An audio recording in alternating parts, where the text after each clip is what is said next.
Well, hello there, my fellow junkies. How are you doing today? King Rex here. And today we're having something more interesting. We're having Junk World today. Yep, we're playing through Junk World. But we're not doing any regular gameplay, bruh. You think I'm that stupid? No. We're gonna do something more fun. We're gonna do a challenge that I've been working on for a couple weeks and it's finally done. So, for today we have a very important question that must be answered. Can you beat the entirety of Junk World without area damage? Now, I know it sounds so crazy, but trust me, we're gonna beat this one. It's just a matter of time, right? Well, we'll see. First things first, let's explain the rules of the challenge and what we're doing. Well, first of all, what is classified as area damage, you may ask? Well, there's quite a few towers and tactics that are not allowed, unfortunately. Now, the way I'm gonna be judging them may be a little bit stupid to you, but that's the way it is. Also, take a look at all these level 10 and level 9 towers. Flexing, boy! Anyway, let's get on with it. So, towers that do area damage are basically towers like the Mortal Mortar. As you can see, the icon below the cooldown, that basically shows that it deals area damage. So any tower or tactic that has this icon is banned. So that includes Mortal Mortar. What's the next tower? Fire Trucker. And we also have the Lumberjack because his ultimate ability deals area damage, Explosive Kick, and of course, we can't forget about the landmines. Now, I am kind of thinking about other things, like, take for example, let me just think of a good one. What would you call it? Waste Disposer. Even though his ultimate ability technically deals damage over time in its radius, it doesn't say that the damage is area damage, it just says damage, so I'm gonna use this guy. Why not? He's strong, so I'm gonna use him. Now, towers like the command center, they're also a little bit iffy because the ultimate ability, even though it damages multiple enemies, it's technically not area damage. As you can see here, damage type, normal, no area damage. And of course then the Shipomizer Tower, or the Polymorph Tower, whatever. Now there's also the Baron von Bomber. Now this guy, I'm gonna try my best not to use him. Now he's gonna be the only exception of this challenge that actually deals area damage. However, I will try not to use him. Only if the situation is pretty much inescapable, then we're gonna use him, but I highly doubt that I'm ever gonna use this guy. But I guess we'll find out. And also, moving on to row number 2, every level has to be done. As I said, every single level done, no matter what happens. And just to add a little bit of an extra spiciness in cozy style, we're gonna beat every single level without losing any lives. Yep, you heard me right. No lives will be lost. So we have a total of 40 whopping levels that we have to beat. 40 levels, that's a lot. And the thing is that we only have 10 lives per level. So in that case, we have to save up quite a bit of lives. So you have to keep a mental counter on that one. So can we do it? Can we survive this insanity that is known as this challenge? Well, strap in, kick up your feet, get a nice glass of water, toss away those stupid flip-flops that you're wearing, and prepare for some action because oh boy, this video is gonna be a long one. So, without any further ado, woo! Let's go, baby. 3, 2, and 1. And it's time for action. Alright then. Starting off from level 1. What do we have here? Well, you're seeing what is known as absolute annihilation. Because, duh, level 1 is always a joke. Just like in Kingdom Rush.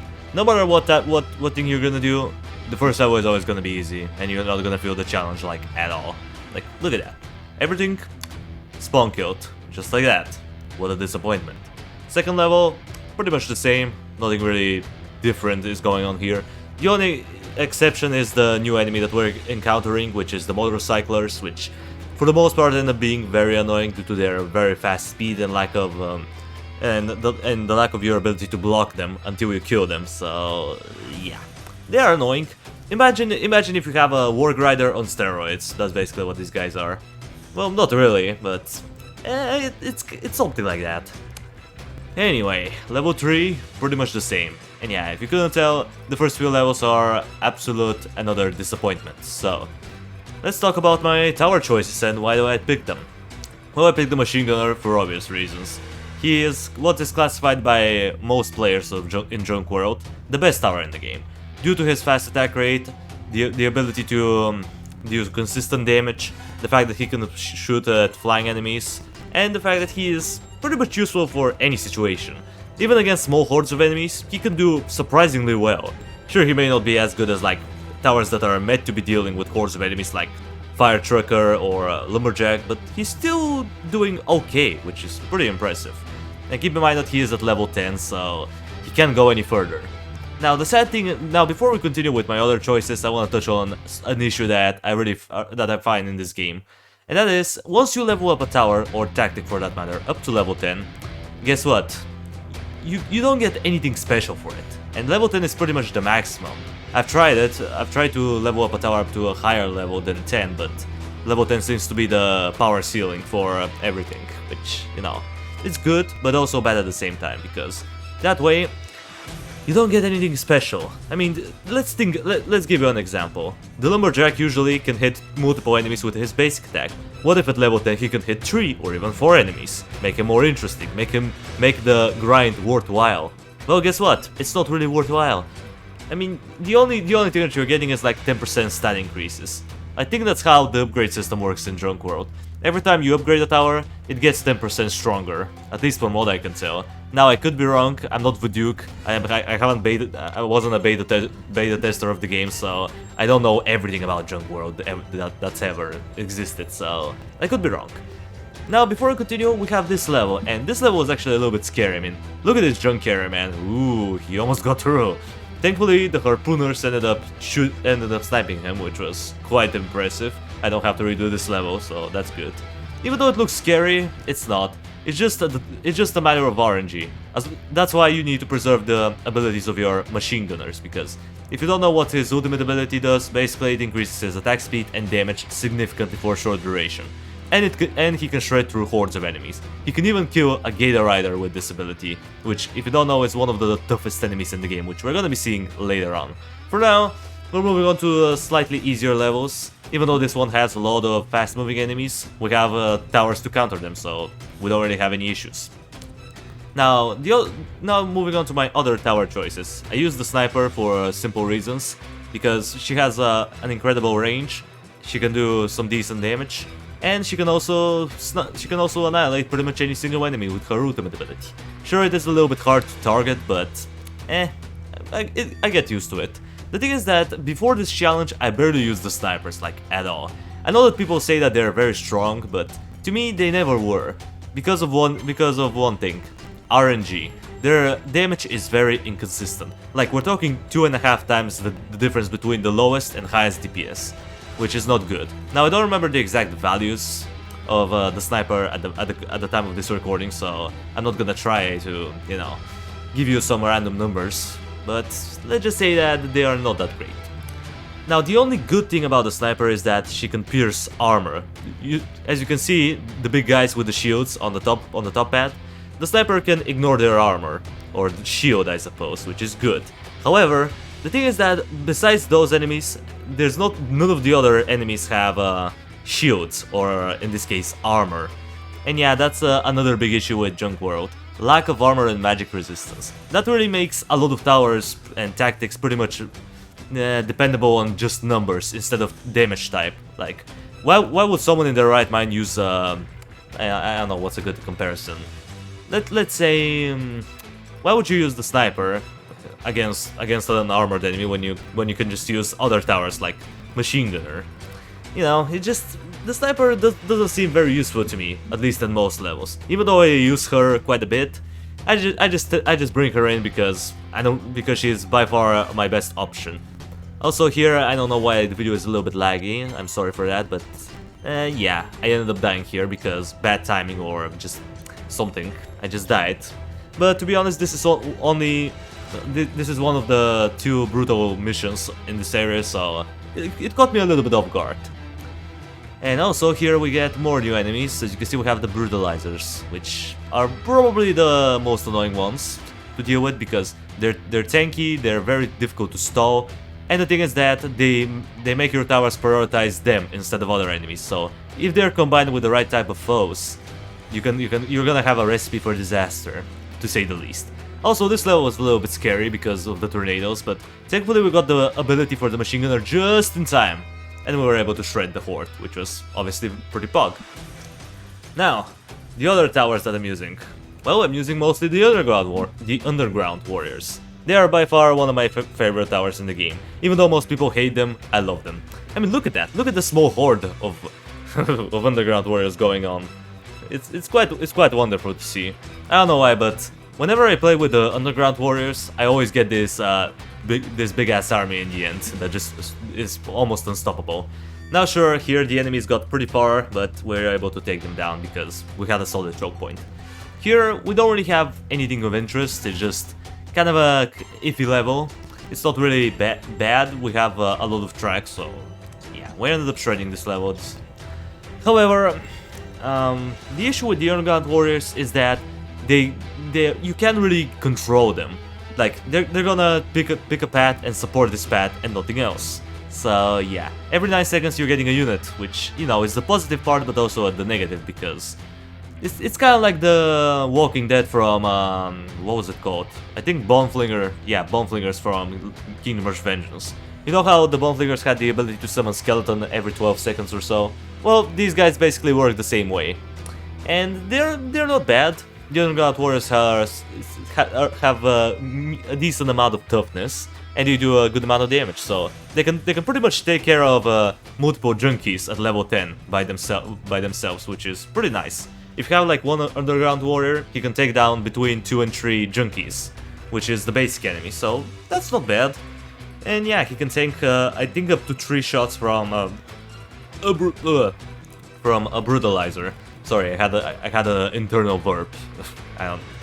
Anyway, and as far as the last tower goes, well, to be honest, I picked the Waste Disposer because I was like, probably gonna need more stalling power, so why not pick this tower up? Now, usually the Waste Disposer is a tower that people barely use, like, at all. And it's for a good reason. The jellies, or the blobs, whatever they're called, they're just not strong enough to hold their ground. Sure, they have the durability, but their damage is tragic. Like, we're talking 5 to 7 damage. 5 to 7 damage is just bad, man. That's awful.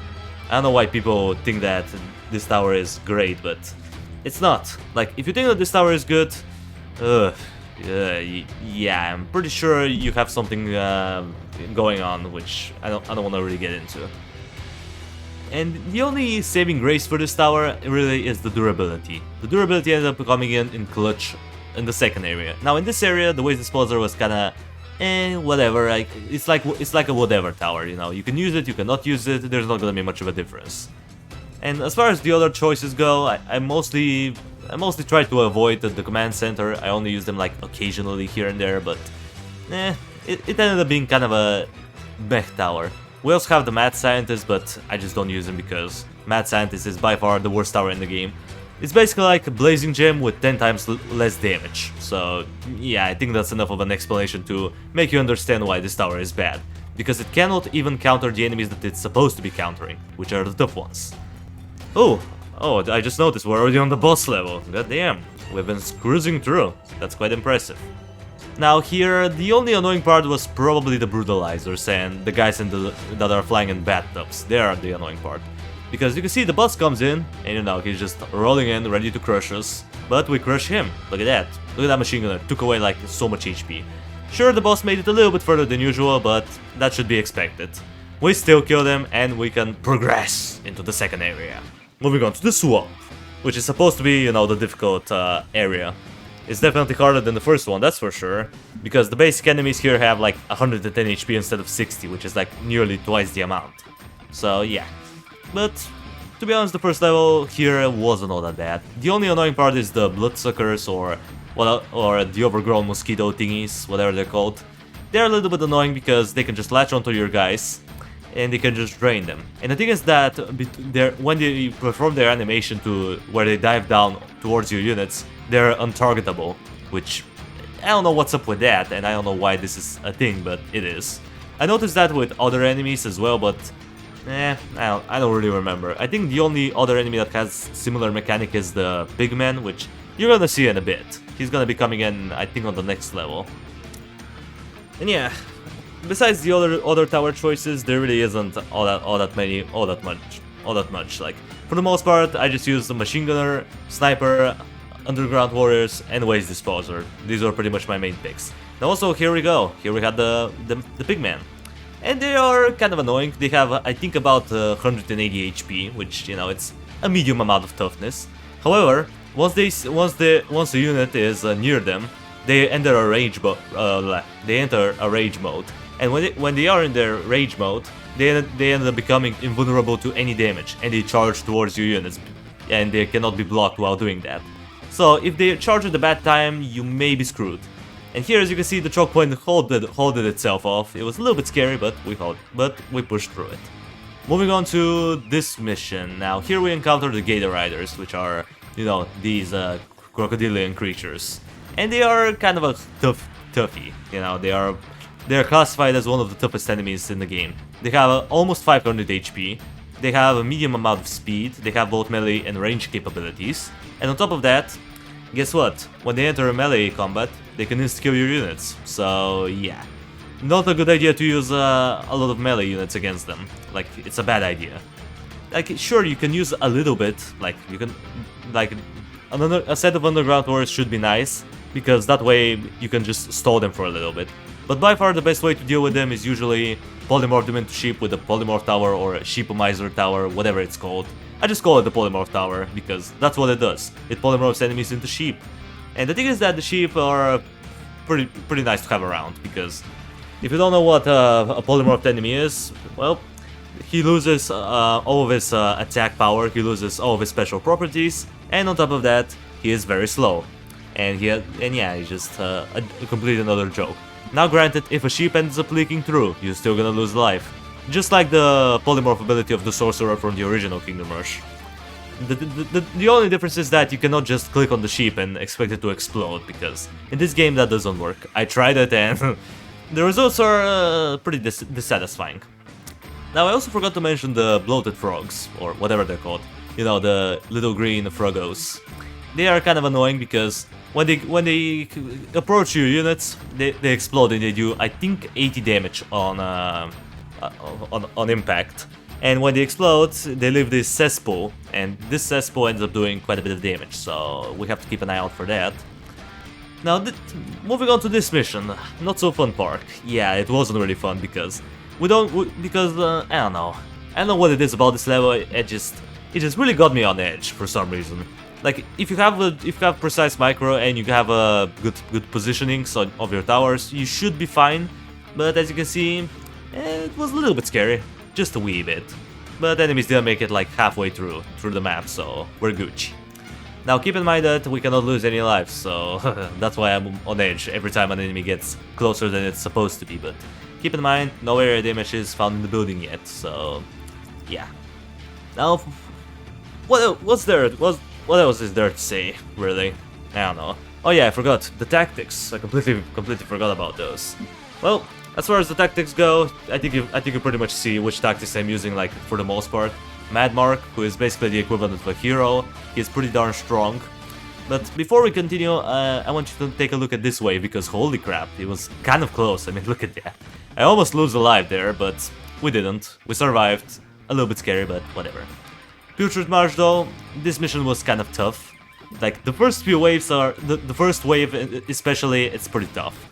But as long as you get some precise micro, you're Gucci. Now, moving back to the point, as you see enemies get annihilated. Mad Mark, he's basically like the equivalent of a hero. He has a decent amount of durability, both melee and range capabilities. Even though I think his melee damage is higher than his range damage, but I'm not quite sure. Maybe that's just me, but I think that when he is in melee combat he deals more damage than while he is shooting from afar. But I could be wrong. The other good thing is that he also has this doggo, which I think is called Biscuit, or no. Was it Biscuit? I don't know. I think the doggo was called Biscuit, but I'm not quite sure. And oh no, it wasn't Biscuit, Jesus, it was Meatball the dog. Yeah, that's the name of the doggo. It is not very strong though. It only has like 40 HP and like barely any damage, but it's an additional blocker nonetheless, so you get what you can get, right? And yeah, also we have the Misfits, which are essentially the reinforcements, and they're pretty much versatile. Like, the barracks in this game, even though I rank the barracks to be like around C tier, yeah, the barracks are not exactly great in this game. So you mostly rely on your tactics to do the majority of the stalling, which, you know, is kind of saying something about the design of this game. But anyway, the other tower that the tactic. The other tactic that they end up using is the turretier. Basically, he is the equivalent of a portable machine gunner, but with high damage. Like, the machine gunner at level 10 deals between 5 to 13 damage every 0.8 seconds, while the turretier deals between 11 to 21 damage. And I'm pretty sure the attack rate is the same, which is pretty darn good. However, he does have limited ammo, so after a certain amount of shots, he is pretty much gonna go, and you can use him again. The good thing is that you can stack up to 3 of them at once, so you can pre-place them in certain positions, so that way if an enemy gets like very close, the turretier is gonna just stop him. And turretier, man, just great. Great tower or great tactical all around. The only bad thing is that he doesn't block any enemies, but whatever. We have other tactics to do the job. Also here, it was a little bit scary, as you can see. I also almost ended up getting overwhelmed on the bottom pad, but the polymorph tower was just strong enough, and we pushed through it. And as far as the fourth tactic goes, I mostly go for the harpooners, because even though harpooners are one of my least favorite tactics, they do have a lot of range, and that can end up helping out quite a bit. The only reason why I hate them though is because they have a very big inconsistency in their damage. Like, the difference, unlike the sniper, is like 6 times, which is ridiculous. Like, you can do 6 times more damage with good RNG, which, you know, is not a good design, at least to me. Anyway, we're pretty much nearing the end. We have like 8 more levels to go. And I don't know if you saw on the last level what we had, but we had the Hell Deer, also known as Abominations. Now these guys are annoying, to say the least. They don't have a lot of HP nor a lot of damage. The only thing is that they're fast. However, once they reach low HP, they can transform into Abo Zombies if you don't kill them fast enough. And if you don't kill them fast enough, well, the Abo Zombies have like 400 HP and a lot of damage. However, you can easily deal with them in multiple ways. One of them is to just try to kill them fast enough. Usually, 2 machine gunners or a machine gunner plus turretier is just enough to kill them before they transform. Or, you know, just use the polymorph tower, turn them into sheep, and boom, problem solved. And yeah, for the most part, that's how I ended up dealing with the Abominations. Usually they are very tough enemies, and you should not be underestimating them, because if you mess up, they could end up screwing you over. Also, look at that army. Oh my god. That was a huge army of Underground Warriors that we got there. I'm quite impressed. Look at the Underground Warriors, man. That's why I love them. They can form these gigantic armies and take down anything. Look at that, they're just slaughtering the sheeps like there's no tomorrow. Beautiful. Moving on to Out of Control. This is, I think, the second hardest mission in the game. Usually, you need at least a little bit of area damage here. Like, a fire trucker usually will be a must. But here, we don't have him. And it took me, I think, 4 attempts to beat. So yeah, I'm not gonna show the failed attempts, but just letting you know, it took me like 3 to 4 times to beat it.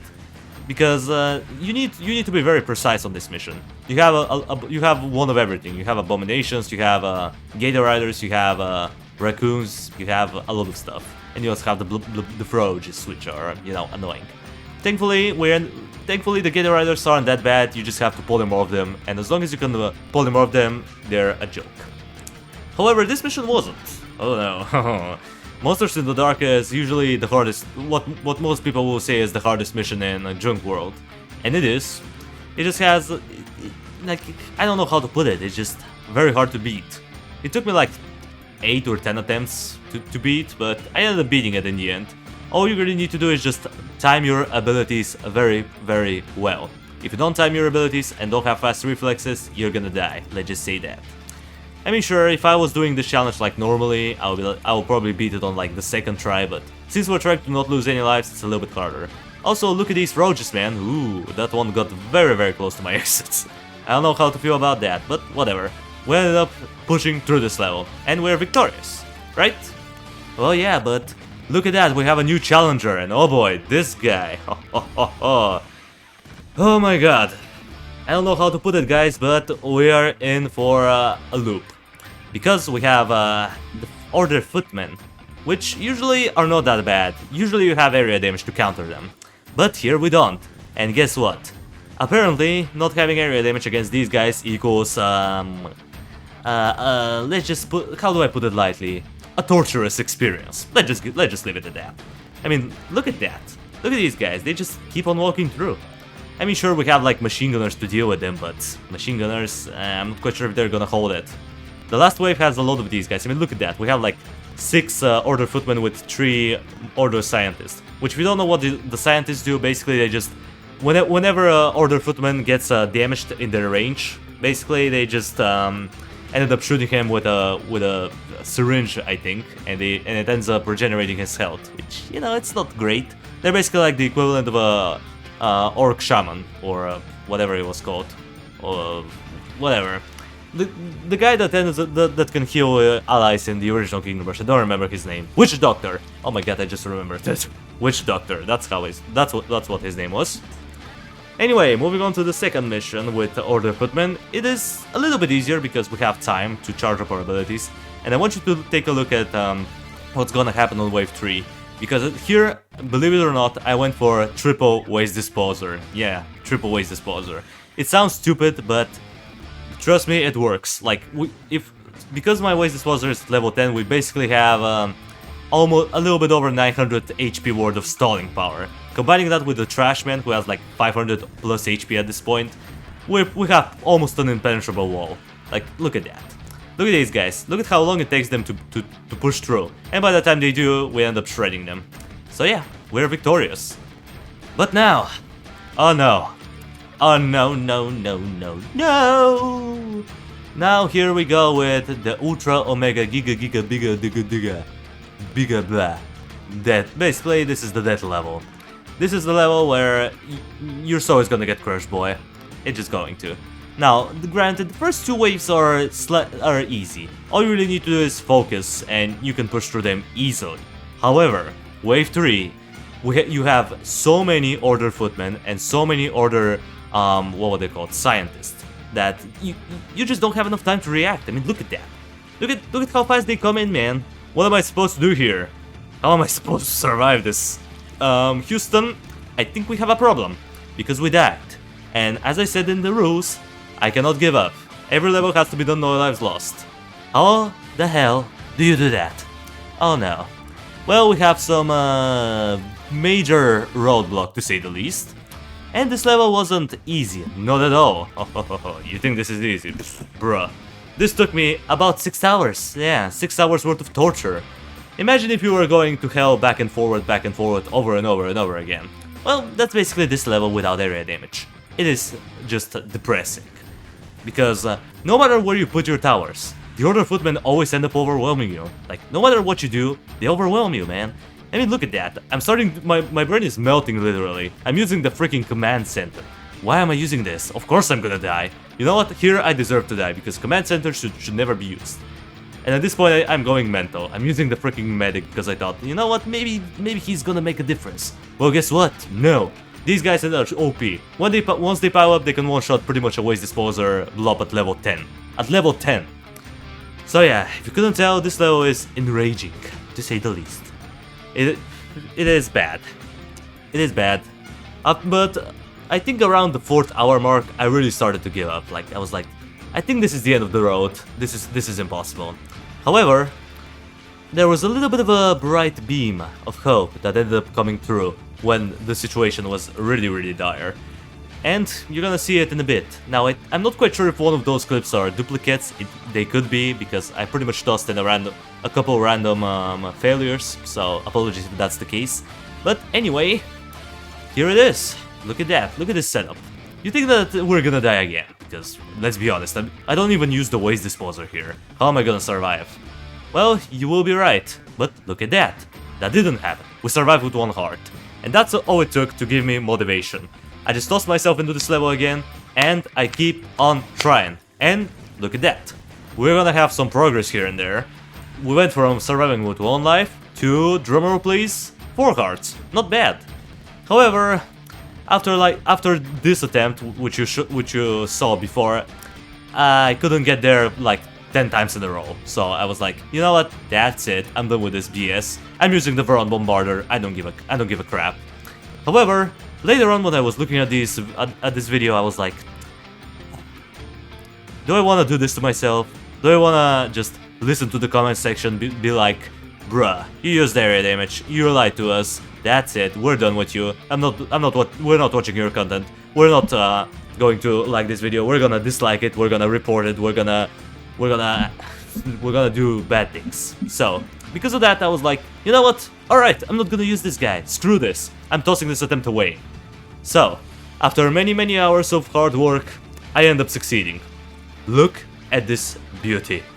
Oh my god, Batman, I cannot believe I actually did it. Oh my god, you crazy son of a gun, you pulled it off. I am proud. No lives lost. This was hell on earth. However, we're not done. No, you're wrong, because we have one more level to beat, or the Order Slab. Here we have to face off the boss, who is basically, let's just say, the deceased brother of Pollux the Wise. He's a big froge, or a lizard, I don't know. I'm not quite sure if it's a lizard or a mutated frog, whatever it is tough. And Wave 2 usually is the hardest one. I mean, look at that. Look at the combination of Abomination and Order Footman. It is not healthy. It is not healthy, man. Every time they get very close to the exit, but usually I'm able to pull it off. And as you can see, the boss comes in, and we should be able to take care of him, right? Well, yeah. However, the issue is that the Order Footmen end up overwhelming me. But then, after dying to like 15 to 20 times, I remember one thing that I learned from the real Morgan. If you kill the boss fast, the level is over. So, the key ingredient to this level was basically snipers. Snipers have this critical shot that deals a lot of damage. And because this level has no brutalizers, the snipers are gonna target the boss instead of any other unit. So, yeah, that was the key ingredient, man.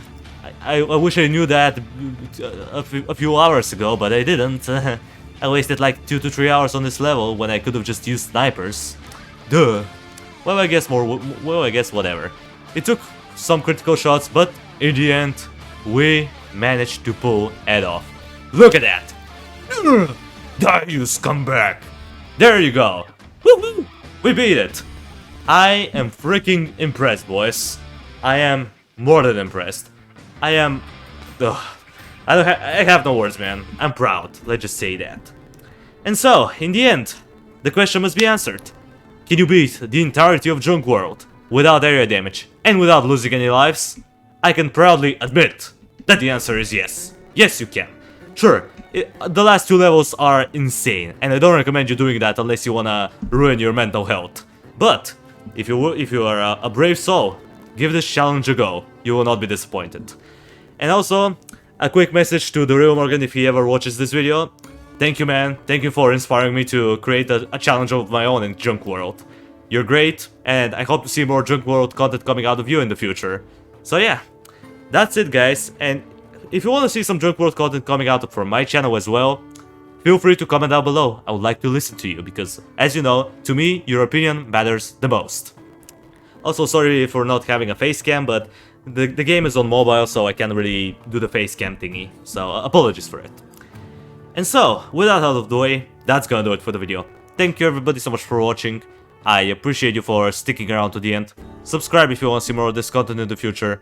And while you're at it, drop a like on the video. It means a lot to me. And I will see you in the next video. Until it comes, that was King Rexy, over and out. Now it's time to yeet. Yeet!